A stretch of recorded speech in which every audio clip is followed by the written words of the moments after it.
Seguindo com o nosso estudo em grupo das obras de André Luiz e Chico Xavier, estamos estudando Entre a Terra e o Céu. E hoje teremos o capítulo 4, Senda de Provas. Zulmira ausentara-se do corpo, mas não desfrutava a paz que lhe estampara na máscara física. Enlaçada por Odila, a cujo olhar dominador se inclinava, submissa, não nos identificou a presença.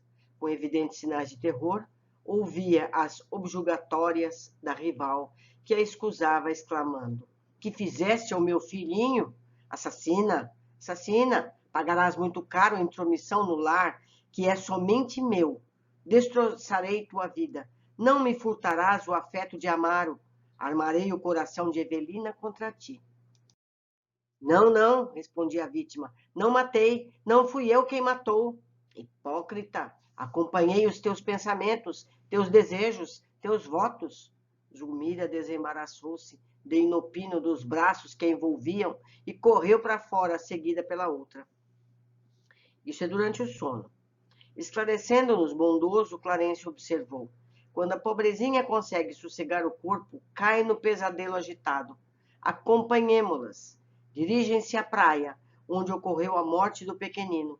Premida pelo assédio de nossa irmã desequilibrada, Zulmira ainda não se libertou das aflitivas reminiscências de que se vê possuída. Pusemo-nos na direção do mar, antecipando-as no trajeto. Enquanto nos afastávamos, a conversação fez-se ativa. Não posso compreender por que a infeliz se declarou inocente, comentou Hilário pensativo. Por que tamanha aprovação, se não é ela a autora do crime? Inquiri por minha vez. O ministro, porém, informou preciso. Segundo as anotações que já recolhemos da irmã Eulália, Zulmira não é propriamente a autora, mas, com loucas ciumadas do marido, desejou ardentemente a morte da criança, chegando mesmo a favorecê-la.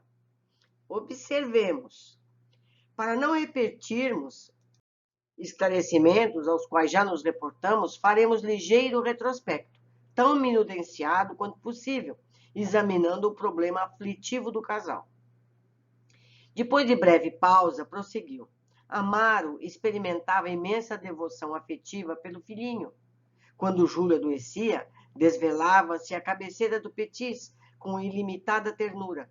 Sabendo-o sem carinho materno e reconhecendo que a madrasta não primava pelo amor, junto dos enteados, passava a dormir ao lado do caçula, rodeando-o de mimos. Quando tornava à casa cada dia, confiava-se a longas conversações com o filho, lendo-lhe histórias ou escutando-lhe atencioso as narrativas infantis. Assemelhavam-se a dois velhos amigos, a se bastarem um ao outro. Zulmira, em razão disso, ralada de despeito, passou a ver no menino um adversário de sua felicidade doméstica. A dedicação de Evelina para com o genitor não lhe doía tanto. A filha mais velha era mais doce, mais reservada, comedida em suas manifestações, sabia dividir gentilezas, sem olvidar a segunda mãe em seu culto de amizade. A madrasta nada sentia contra ela, mas o pequeno excitava. Júlio, no extremado apego ao genitor, costumava exagerar-se em traquinagens e caprichos que Amaro desculpava sempre, com benevolente sorriso. Zulmira, pouco a pouco, permitiu que o ódio lhe ocupasse o coração e deixou que o ciúme a enseguecesse a ponto de suspirar pelo desaparecimento do alegre rapazinho. Deus preocupava-se intencionalmente pela assistência que lhe devia e abandonava-o às extravagâncias, características de sua idade, alimentando o secreto anseio de presenciar-lhe o fim.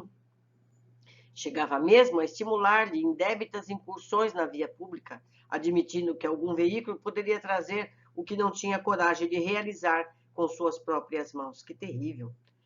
Foi nessa disposição de espírito que acompanhou a família ao banho matinal, em clara manhã domingueira. Entregues ao contentamento da excursão, Amaro e a filha distanciaram-se, de algum modo, numa lancha pequena, enquanto Zulmira assumia a guarda do garoto. Foi então que o cérebro da moça deixou nascer escuras divagações. Não seria aquele o momento azado para consumar o velho propósito? E se relegasse o menino a si mesmo?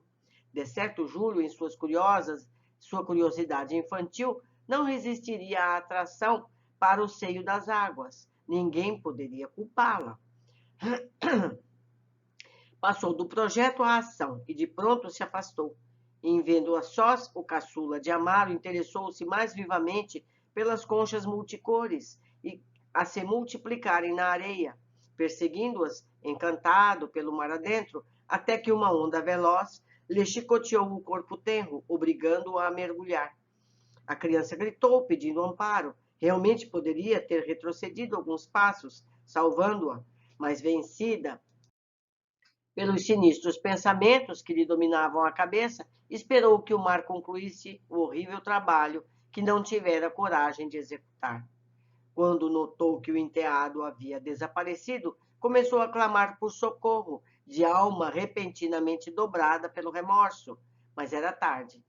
Amaro acorreu precípite e, com o auxílio de companheiros, retirou para fora o corpinho inerte.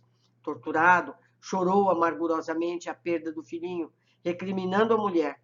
Foi então que Zulmira, dominada pelo arrependimento e atormentada pela noção de culpa, desceu em espírito ao padrão vibratório de Odila, que a seguia em silêncio, revoltada, enquanto se mantinha com a paz de consciência, defendia-se naturalmente contra a perseguição invisível, como se morasse num castelo fortificado, mas condenando a si mesma, resvalou em deplorável perturbação, à maneira de alguém que desertasse de uma casa iluminada, embrenhando-se numa floresta de sombra. O ministro fez leve pausa de repouso e prosseguiu. A pobre senhora, desde esse dia, perdeu a ventura doméstica e a tranquilidade própria. Ela e o marido respiram agora sob o mesmo teto, qual se fossem estranhos entre si. Mas à frente da lei, Zulmira é culpada? Perguntei com interesse. O sábio mentor sorriu significativamente e considerou. Não, no sentido real da lei, Zulmira não é culpada. Entretanto, deitando-nos um olhar mais expressivo, que de costume continuou. Todavia, quem de nós não é responsável pelas ideias que arroja de si mesmo? Nossas intenções são atenuantes ou agravantes das faltas que cometemos. Nossos desejos são forças mentais coagulantes, materializando-nos as ações que, no fundo, constituem o verdadeiro campo em que a nossa vida se movimenta. Os frutos falam pelas árvores que produzem. Nossas obras, na esfera viva de nossa consciência, são a expressão gritante de nós mesmos.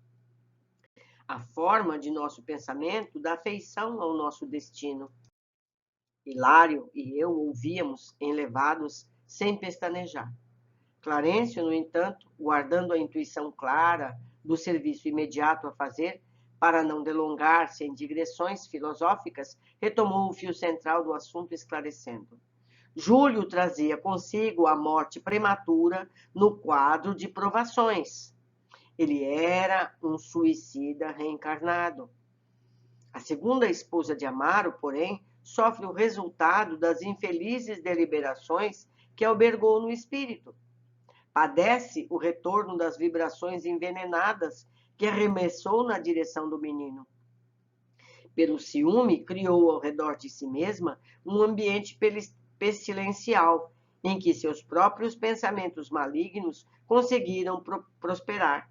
Assim como um fruto apodrecido desenvolve em si mesmo os vermes que o devoram. Supondo-se responsável pela morte da criança, de vez que asilou o delituoso plano a que nos referimos, Zulmira abandonou-se ao mal que trazia consigo, e mantendo-se ainda ao mal de que a adversária é portadora, e tornou-se, por isso, enferma e dementada. Estamos vendo como é fácil cada um de nós cairmos numa situação dessa, não é? O pequeno, em toda a história, inquiriu admirado. Júlio foi conduzido à região que lhe é própria, mas Odila não poderia vê-lo, certificando-se de toda a verdade? Infelizmente, explicou o venerando instrutor, a infortunada criatura tem o centro genésico plenamente descontrolado e isso lhe impede a visão mais ampla. Não consegue querer senão um marido, em vista do apego enlouquecedor aos vínculos do sexo, que a paixão nada faz senão desvirtuar. Quer dizer, nem é tanto o menino que ela estava interessada. Odila possui admiráveis qualidades morais que jazem, por enquanto, eclipsada. Desencarnou em largo vigor de seu idealismo feminino, sem uma fé religiosa capaz de reeducar-lhe os impulsos, justificando-se desse modo a superexcitação em que se encontra. Semelhante estado, contudo, é transitório e esperamos se submeta. Esperando passar a moto aqui. Se submeta de boa vontade ao tratamento de reajuste que lhe será dispensado em breve. Melhorada a situação dela, creio que o problema terá imediata e construtiva solução. Ia perguntar algo de novo, mas atingimos a praia. Clarencio determinou nos puséssemos a observar. O caso que nós estamos vendo é bastante comum na sociedade em que vivemos, não é mesmo?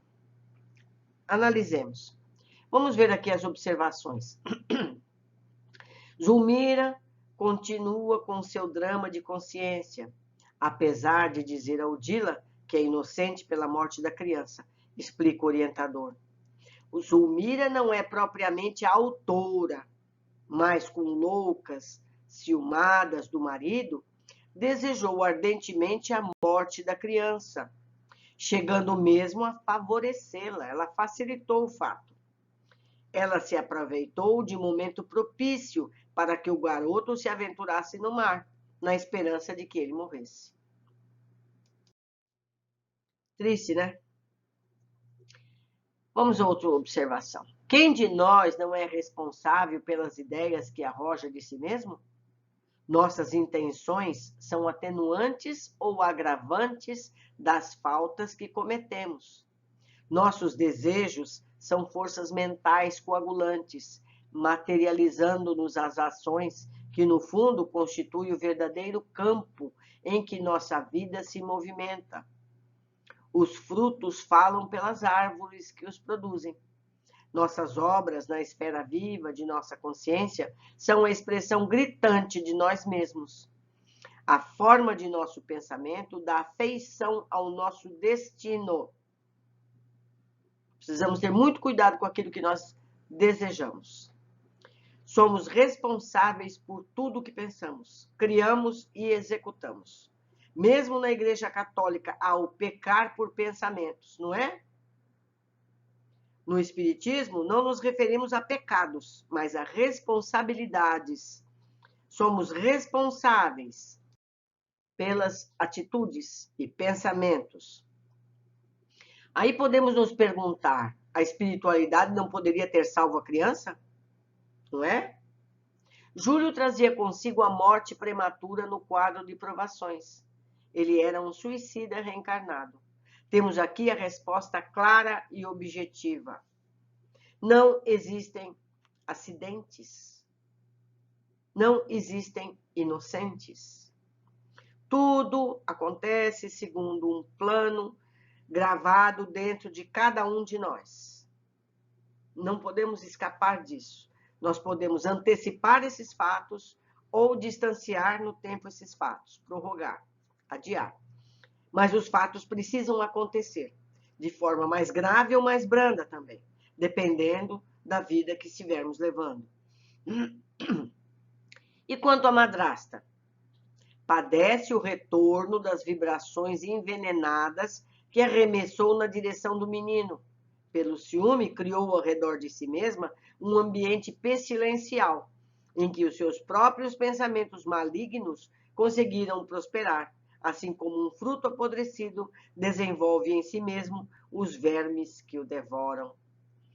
Que figura de linguagem interessante, né? Nós produzimos os vermes que nos devoram por dentro. Nossos pensamentos vêm trabalhar na execução e por isso somos responsáveis, não culpados, somos responsáveis.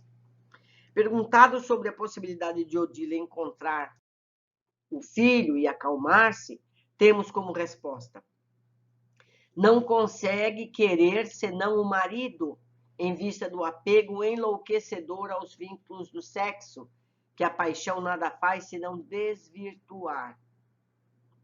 No livro, No Mundo Maior, tivemos um capítulo todo dedicado ao sexo. Vimos quantos danos acarreta quando desvirtuado pelo ciúme, egoísmo e apelos primitivos. Então, nós não devemos confundir amor com sexo, amor com paixão. Amor é amor. E quem ama não prejudica o outro. Quem ama protege.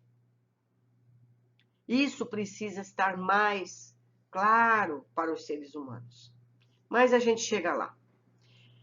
Meus amigos, deixo aqui as formas de fazer contato comigo. Eu espero que vocês me ajudem nesse estudo em grupo, porque se eu estudo em grupo, eu preciso que vocês me ajudem. Observem o que eu deixei passar sem comentar. Observem o que eu comentei errado. Eu posso errar, certo? Eu sou tão aprendiz como todas as pessoas. Eu espero o contato de vocês e estaremos juntos no nosso próximo capítulo.